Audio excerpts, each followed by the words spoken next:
Today we are going to start the 8th chapter, that is national movements from 1857 to 1919. So this is a very glorious chapter in our history and very interesting one also. As you can see, the time frame is from 1857 to 1919. So over here you have to note two major events, that is in 1857 there was a mutiny because of which many changes were seen, and in 1885 Indian National Congress was established. So before moving on to the establishment of Indian National Congress, we would see preceding events which led to the formation of National Congress. That is क्या क्या हुआ था हमारे history में जिसके basis पे जो है इंडियन नेशनल कांग्रेस बनाई गई. So over here we will start with the first, that is economic and administrative integration of India. So economic और administrative integration कैसा था उस टाइम पे हमारे इंडिया में. सो जैसे कि हम अगर इकोनॉमिक पॉलिसीज़ की बात करें तो हमने प्रीवियस चैप्टर्स में भी देखा है कि वो काफ़ी पॉलिसीज़ ब्रूटल थी और उससे हमारा जो इंडिया की इकोनॉमी है वो र्यून हो गई थी, वो एकदम बर्बाद हो गई थी. इसके अलावा Britishers imposed high land taxes on peasants and estate holders which gradually led the Indian to poverty. उनकी पॉलिसीज़ में क्या क्या इंक्लूडेड था?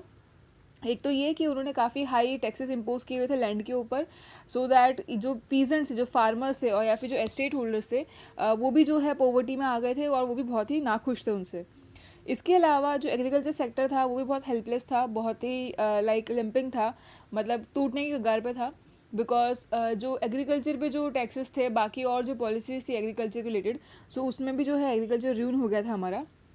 इसके अलावा they had free trade policy. Now what happen in this free trade policies, ये सिर्फ नाम के लिए फ्री ट्रेड पॉलिसी है. नाउ अगर हम आज के टाइम में फ्री ट्रेड पॉलिसी देखें तो इसका मतलब ये होता है कि दो कंट्री में जो है ये पॉलिसी साइन की गई है. नाउ दोनों कंट्री के जो गुड्स है वो एक्सचेंज कर सकते हैं और उनके ऊपर कोई लाइक रिस्ट्रिक्शन नहीं होगा, और अगर कोई रिस्ट्रिक्शन है तो सामने वाली कंट्री का भी काउंटर रिस्ट्रिक्शन उतना ही होगा.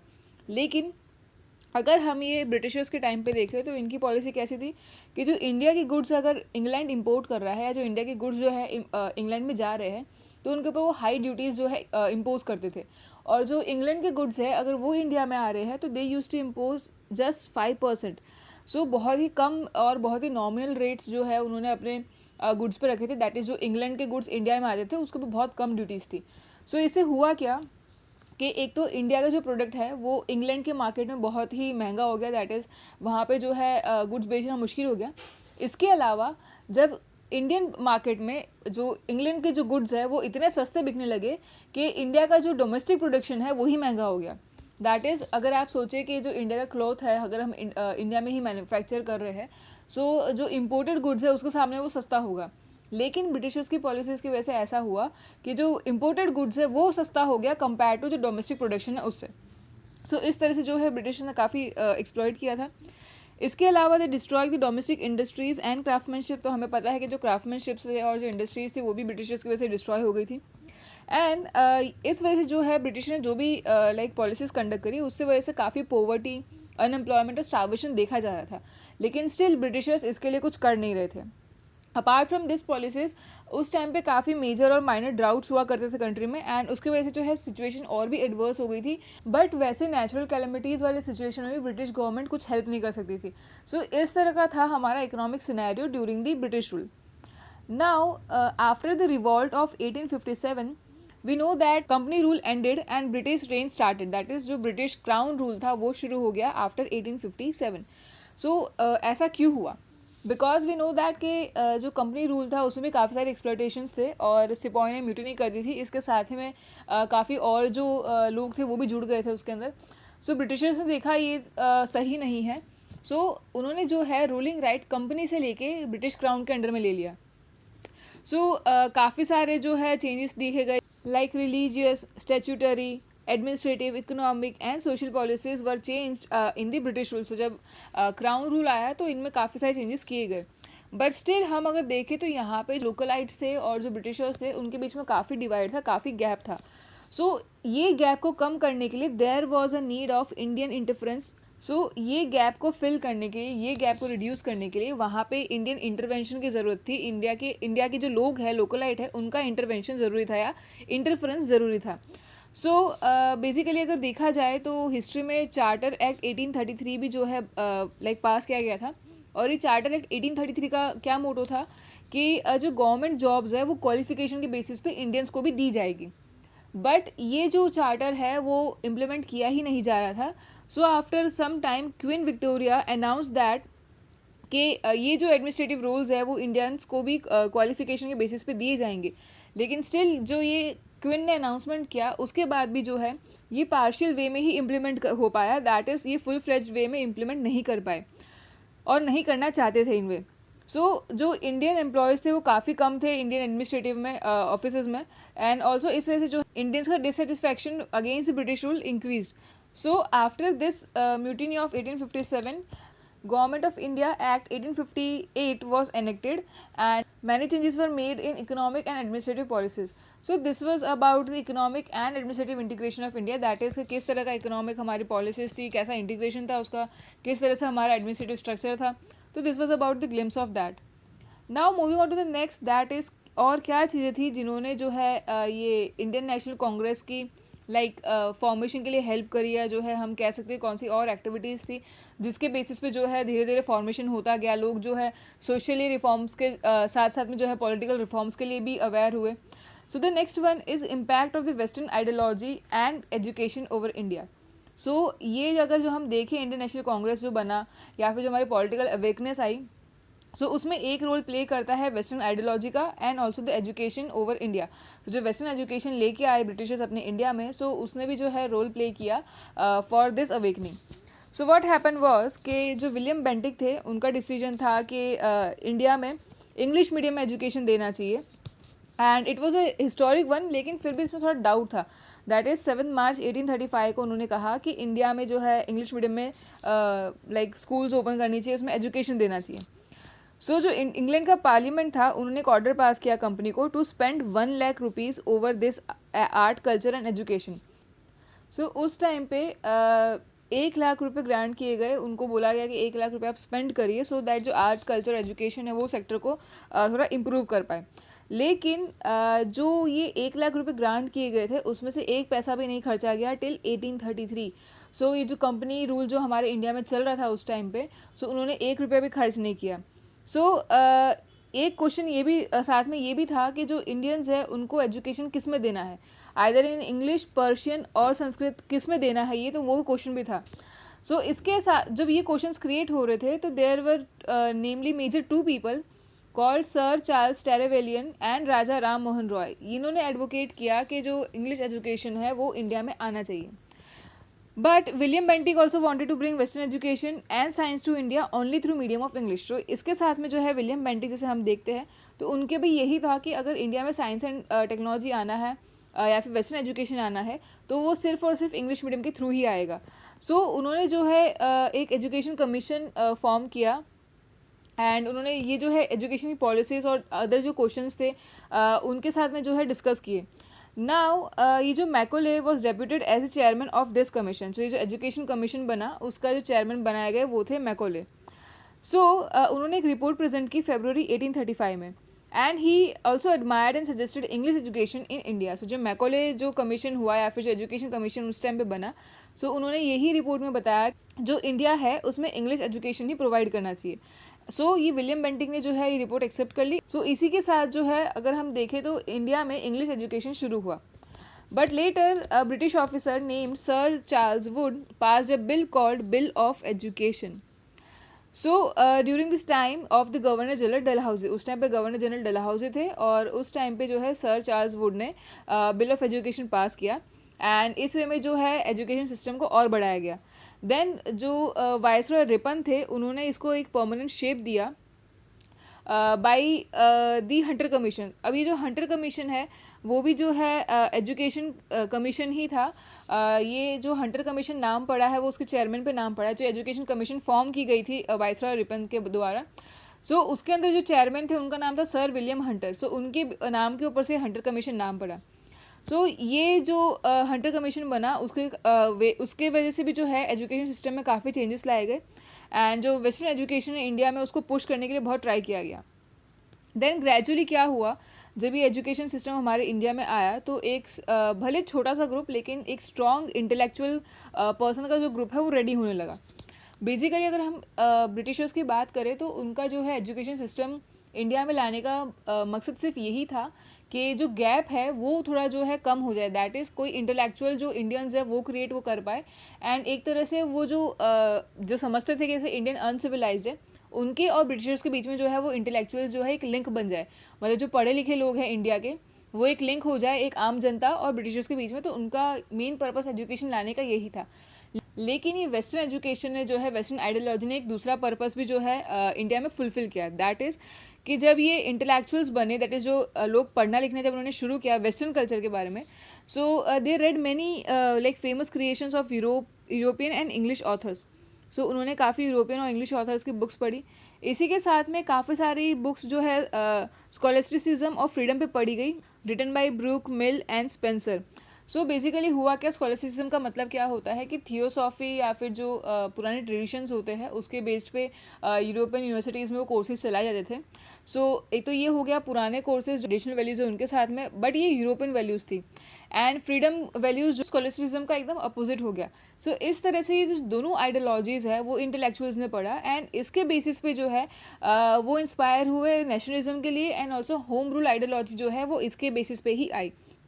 इसके अलावा जो इंग्लैंड की हिस्ट्री थी वो कंपलसरी थी सिलेबस के अंदर। तो इससे क्या हुआ कि जो इंग्लैंड के बारे में जो है हम इंडियंस ने काफ़ी अच्छे से और जाना, और जो है वहाँ पे क्या सिस्टम चल रहा है और यहाँ पे इंडिया में क्या सिस्टम चल रहा है उसके बीच में डिफरेंस जो है हमें समझ आने लगा।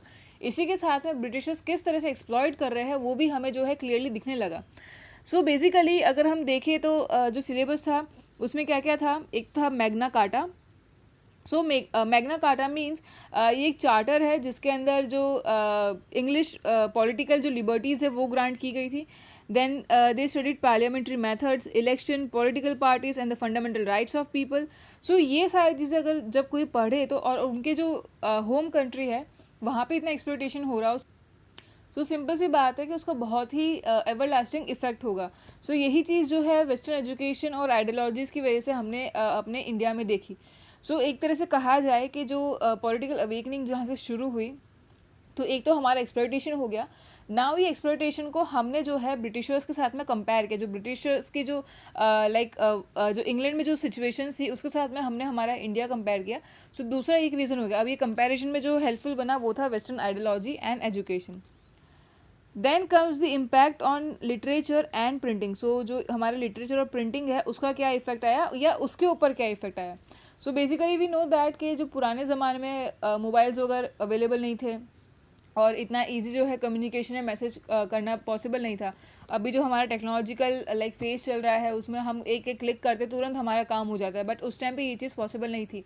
सो अगर कोई मैसेज पास करना हो या किसी को कुछ अवेयरनेस क्रिएट करनी हो तो उसके दो ज़रिए थे, literature and printing, that is literature, periodicals, newspapers, ये सब के ज़रिए जो है वो अवेयरनेस क्रिएट करते थे। सो जो नेशनल कांग्रेस जो हमारा बना, इंडियन नेशनल कांग्रेस जो बना 1885 में, सो उसके लिए ये प्रिंटिंग और लिटरेचर ने भी काफ़ी हेल्प करी है। इसके बेसिस पे जो भी है पीपल के बीच में काफ़ी अवेकनिंग क्रिएट करी गई है। सो लेट अस सी इसमें क्या क्या था। सो अगर हम प्रिंटिंग की बात करें तो जो प्रिंटिंग है वो काफ़ी सक्सेसफुल था 16th सेंचुरी से ही, और ये जो है पोर्टुगीज़ ने शुरू किया था इंडिया में। उसके बाद में जो गुजराती नेम्ड भीमजी पारेख, उन्होंने बॉम्बे में, और ईस्ट इंडिया कंपनी ने जो है अपना प्राइवेट प्रिंटिंग बुक शुरू किया। सो जो ये 18th सेंचुरी था उसमें प्रिंटिंग को काफ़ी बूस्ट मिला इन बॉम्बे, कलकत्ता एंड मद्रास। सो काफ़ी सारे जो है जनरल्स, मैगजीन्स और पीरियोडिकल्स जो है वो पब्लिश होने शुरू हो गए। इसी के साथ में उसी टाइम पीरियड पे जो जेम्स ऑगस्टस हिकी थे, दैट इज़ जेम्स हिकी, ये ब्रिटिश स्कॉलर थे, उन्होंने अपनी एक फर्स्ट न्यू जर्नल शुरू की नेम्ड बंगाल गज़ेट इन 1870। सो ये जब जर्नल रिलीज़ हुई बंगाल गज़ेट इन 1870, उसी के साथ में कहा जाता है कि जो जेम्स हिकी है उन्होंने जो है नींव रखी for right to expression of thoughts, and also उन्होंने जो है जर्नलिज्म के सर्टेन क्राइटेरिया जो है वो बनाए। देन अगर हम उसी एरा की बात करते हैं तो उस टाइम पे जो है हिंदी मीडियम की जर्नल्स भी काफ़ी सारी, like 62 journals were noted till 1888 in Bengal, then 100 new journals were noted in Bombay and in its suburbs, then around 50 in Madras region. So basically ये जो हम हिंदी जो लाइक जर्नल्स की बात कर रहे हैं या फिर हम बाकी जो जर्नल्स की बात कर रहे हैं, सो वहाँ पे जो है हमारी रीजनल लैंग्वेज की भी जो है जर्नल्स अवेलेबल थी, और इसी के साथ में बहुत सी जर्नल जो है वो इंग्लिश में भी पब्लिश होती थी। लेकिन कुछ जर्नल्स ऐसी थी जैसे कि पेट्रॉइट, इंडियन मिरर एंड अमृता बाजार पत्रिका, इन्होंने जो है काफ़ी लोगों का अटेंशन अपनी तरफ खींचा, बिकॉज ये अपने जो पेपर मान लो या जर्नल्स मान लो, वहाँ पे जो है वो ये डिपिक्ट करते थे किस तरह से जो है ब्रिटिशर्स एक्सप्लॉइट कर रहे हैं या जो ब्रिटिशर्स जो है इनजस्टिस क्रिएट कर रहे हैं. सो बेसिकली ये जो 3 जर्नलिस्ट उनका काफ़ी एक इम्पॉर्टेंट रोल रहा था. ऑल्सो ये जो अमृता बाजार पत्रिका है उसके पीछे की स्टोरी बहुत इंटरेस्टिंग है. दैट इज़ जब ब्रिटिशर्स ने वर्निकुलर प्रेस एक्ट लेके आए, दैट इज़ कोई भी जो पेपर है वो रीजनल लैंग्वेज में नहीं छपेगा. सो जब ये एक्ट आया तब अमृता बाजार पत्रिका ने एक ही नाइट में वो इंग्लिश जर्नल में कन्वर्ट हो गए. दैट इज़ ये जो अमृता बाजार पत्रिका है पहले वो बंगाली लैंग्वेज में छपता था. बिकॉज ब्रिटिशर्स की पकड़ में नहीं आना चाहते थे, इन्होंने एक ही रात में अपना पूरा का पूरा जर्नल जो है वो इंग्लिश में कन्वर्ट कर दिया. Then there were other weeklies also like Kesari and Maratha. इन्होंने भी जो है काफ़ी सारे लोगों के बीच में नेशनलिज्म स्प्रेड किया था. देन द हिंदू, जो अभी भी हमारे बीच में जो न्यूज़पेपर अवेलेबल है, that is the Hindu. That was publish in southern India and इसके थ्रू भी जो है काफ़ी अवेयरनेस और नेशनलिज्म स्प्रेड की गई थी. इसके अलावा उस टाइम पे काफ़ी सारे लिटरेचर पब्लिश हुए थे, जैसे कि इंग्लिश लिटरेचर था, गुजराती, मराठी, बंगाली, तमिल, तेलुगु, मलयालम, कन्नड़ा, पंजाबी, उर्दू एंड हिंदी. ये सारे लैंग्वेजेस में जो है लिटरेचर लिखे गए थे. एंड जो है ये लिटरेचर के बेसिस पे जो है कल्चरल वैल्यूज़ और जो नेशनलिज्म है या फिर जो इंडिया की जो ग्लोरी है वो लाइक जो है लोगों के बीच में डिपिक्ट की गई थी. ऑल्सो जो ये हमारा वंदे मातरम सॉन्ग है वो भी जो है बंकिम चंद्र चट्टोपाध्याय की जो आनंद मठ जो उनका क्रिएशन है वहाँ से लिया गया है. Then there were many other poets, renowned poets, namely Rabindranath Tagore जिन्होंने गीतांजलि लिखा. देन दीन बंधु who wrote Neel Darpan and many other creations of Raja Ram Mohan Roy, Ishwar Chandra Vidyasagar, Mahadev Govind Ranade. Then we have Gopal Hari Deshmukh, Chiplunkar, Lokmanya Tilak. ये सब ने भी जो है काफ़ी सोशल अवेयरनेस क्रिएट की थी थ्रू देयर लिटरेचर और through their writings. Then there were कवि Narmad, Govardhan Ram Tripathi and Karsandas Mulji, जिन्होंने जो है अपना काफ़ी एफर्ट्स लगाया था for the nationalism, for generation of full nationalism. So अगर इस तरह से देखें तो जो मीडिया है हमारा, दैट उस टाइम पे जो मीडिया था न्यूज़पेपर और लिटरेचर के बेसिस पे, सो उन्होंने भी जो है काफ़ी सारा जो चेंजेस है वो इंडिया में लेके आए थे. Now the other thing that became the like stepping stone for the creation of Indian National Congress was the re-research of Indian glorious past. So basically अगर हम देखें तो जो ब्रिटिशर्स थे वो काफ़ी इंडियंस को इन्फीरियर समझते थे. सो ये चीज़ को दूर करने के लिए, ये थॉट को दूर करने के लिए, दैट इज़ कि इंडियंस इन्फीरियर नहीं है, हमारे इंडिया का जो ग्लोरियस पास्ट है उसको रिसर्च किया गया था. सो यहाँ पे जो है बेसिकली आर्कियोलॉजिकल वे में या फिर जो हमारे पुराने जो लिटरेचर्स है उनकी सर्च की गई थी अगेन. एंड उसके बेसिस पे जो है इंडियंस को ये बताया गया था कि हम जो है इन्फीरियर नहीं है, बल्कि हमारा जो लाइक कल्चरल हेरिटेज है वो भी कोई ग्रीस और रोम से कम नहीं है. सो लेट अस सी यहाँ पे हमें क्या क्या फैक्ट्स एंड फिगर्स दिए गए हैं. So basically in this period ये जो अलेक्जेंडर कनिंघम थे, उन्होंने वो डायरेक्टर थे आर्कियोलॉजिकल डिपार्टमेंट के, एंड उन्होंने काफ़ी सारे जो इंडियन कल्चर हेरिटेज है वो फाइंड किया था by digging the ancient places. उन्होंने काफ़ी जगहों पे जाके जो है सर्च शुरू की थी, और ये जो रिमेनेंट्स हमें मिले थे, जो हमारे जो पुरानी चीज़ जो हमें पाई गई थी जब उन्होंने खोज की थी उस पर, सो वो डिपिक्ट करती थी हमारा इंडिया कितना प्रॉस्परस और कितना ग्लोरियस था. सो इसी टाइम पे दूसरे आर्कियोलॉजिस्ट थे नेम भगवान लाल इंद्र जी. उन्होंने जो भी है काफ़ी सारे एंशिएंट आइटम्स जो है लाइक डिस्कवर किए थे, एंड दे ऑल्सो सेड कि हमारा जो पास्ट रहा है वो काफ़ी ग्लोरियस रहा है. इसके अलावा काफ़ी सारे एक्सपर्ट्स और इंटेलेक्चुअल्स थे, जैसे कि colonel James Tod, James Prinsep, sir Alexander, Kinloch Forbes, Max Muller, Wilson etcetera. So इन्होंने भी जो है काफ़ी सारी इंडियन रिसर्च की है, इंडियन के हेरिटेज पर रिसर्च की है.